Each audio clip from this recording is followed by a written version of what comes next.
Hey guys, 50-50 here. I'm Andros. My name's Ben. This is our Yin-Yang segment where we will be discussing the pros and cons of everything around us, from the inner workings of space all the way to the mental perceptions of Instagram models. We'll be covering a wide spectrum from the good and bad of everything in this life and giving you the polar opposite extremes of light and darkness. In this video, we'll be covering the unavoidable reality of death. As sad as death can be for everyone involved, it is necessary for life to continue flourishing on this planet.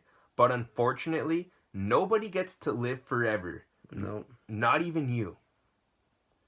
Let's get right into the top 5 pros of death. Number 1, it's an easy escape. So let's say you've been battling with cancer, all those chemotherapy treatments that make you go bald, you feel sick, you're throwing up, you're just not feeling like you, like the 100% version of yourself. Now, I'm not saying to go kill yourself, but death might be like the safest, most simple way of ending all that long-term suffering. Yeah, if you're in a terminal illness or suffering from severe depression where you can't fix it and your life just keeps going on and you want to end it, it might be a good option. Number 2, population control. That's probably an asshole thing for me to say, but imagine if your next door neighbor named Johnny has lived till he was 1,000 years old. Imagine all the toilet paper that man would have used in his lifetime. There wouldn't be enough for the rest of you. Yeah, people need toilet paper, and people that live forever won't let that happen. Number 3, lessons learned. So when someone just disappears, dies out of your life, it really sends a shock to the whole community of people that that knew that person, and kind of shows you that life is short and that you should live each day, each moment, like it's like your dying day. Yeah, I think what he's trying to say is if you witness people die that are close to you, you're going to start to realize that life isn't forever and you need to strike each day and you can't let it pass. Number 4, there's a chance that there could actually be an afterlife. Now, I'm not saying there is, but theoretically, there could be. Now, imagine being able to walk through the golden gates of heaven, getting a white robe, a little halo over your head, meeting the man himself, Jesus Christ. You get to go shake hands with your grandparents that you lost like years ago. Maybe you lost your mom, your dad, your son. Yeah. Yeah, you can live forever up in the clouds, but there's probably not any cocaine or anything fun there. Number 5, death can be a blessing if you've lived till you're an 87-year-old man and you're dying of age. You've lived a fulfilling, happy, healthy life. And dying is just the cherry on top that other people will remember and be able to celebrate your day after you die of the human existence that you've been on the planet.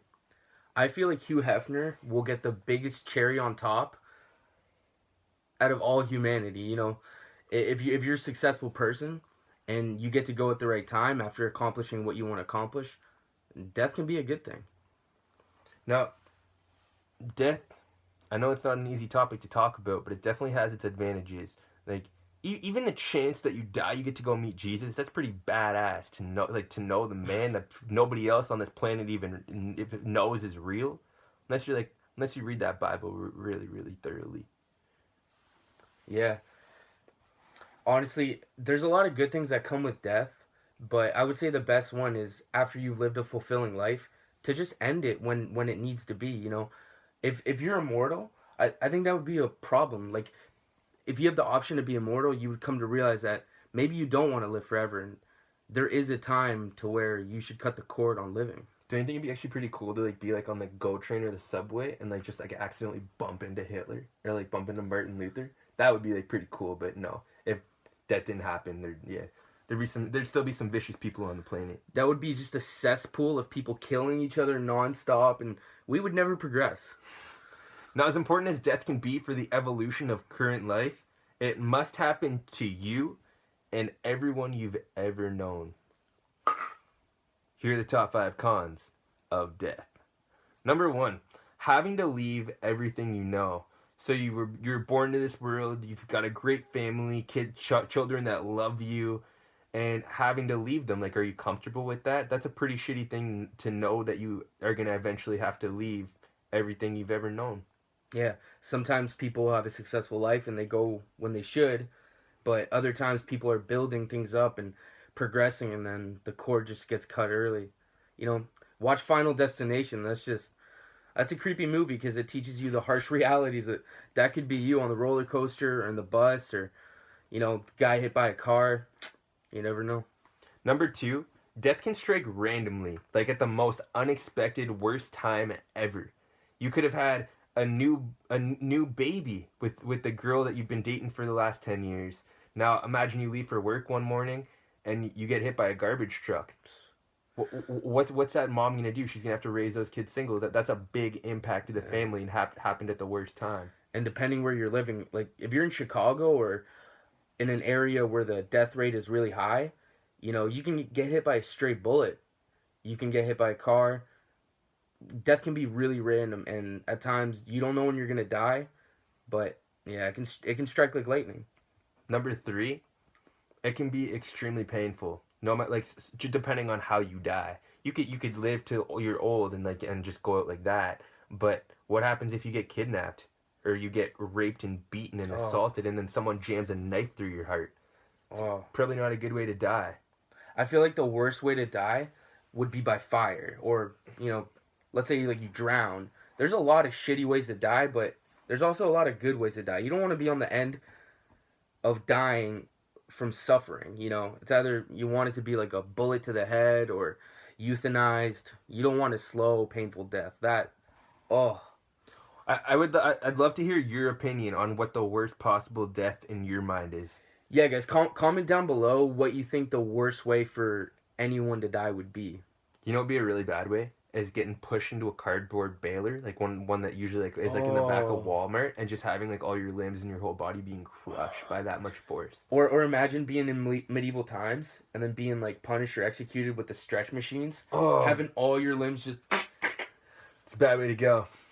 Number four, it impacts your family and friends. No matter who you are, there's definitely somebody that loves you. Like even if you're like this, even if you're like Scrooge or the Grinch, like there's definitely somebody. Cindy Lou who loved the Grinch. You're leaving somebody with sadness and despair. Cindy Lou.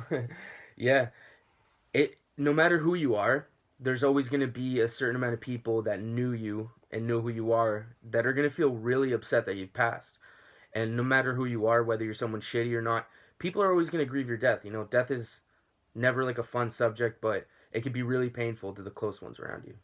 And number five is judgment.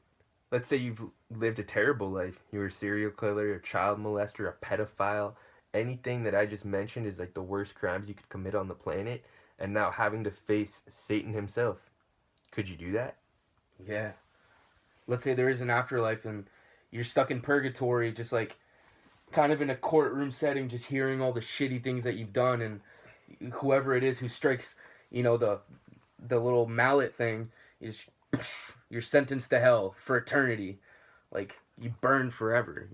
Not saying, not saying there is or there isn't, but I'm saying theoretically, if you have to meet the opposite of Jesus. yeah, Yeah. even negative reviews, judgment doesn't just fall in afterlife and spiritual-wise, but let's say you're a shitty person and you die, people that knew you, that know you're a shitty person, it's not like they're gonna go to a bar and be like, hey man, Hitler was such a great guy, all the things that he did. There's some people who actually think that Hitler did good things, but just objectively speaking, if you're a shitty person, no one's gonna have good reviews of you when you Yeah. die.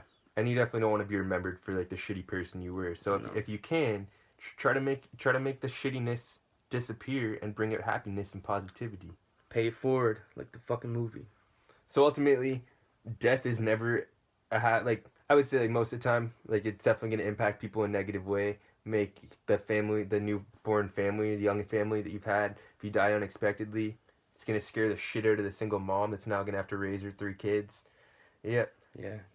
As good as death can be, it can be just as shitty, and going out in a bad way or being a shitty person and having that legacy of just hatred and bitterness. Yeah. There's a lot of bad things that can come from death, but just like there's good, there's also bad. So at the end of the day, death is inevitable and essential for the progression of human existence, but it can take you away when you least expect it. So, guys, that was our yin yang segment on death. We hope you enjoyed. And make sure to like and subscribe on the bottom of the page for more videos. Please let us know your thoughts or opinions on the dark topic of death and let us know how it's impacted you in a positive or negative way. For the 50/50 Films, I'm Andros. My name's Ben. Thanks for watching.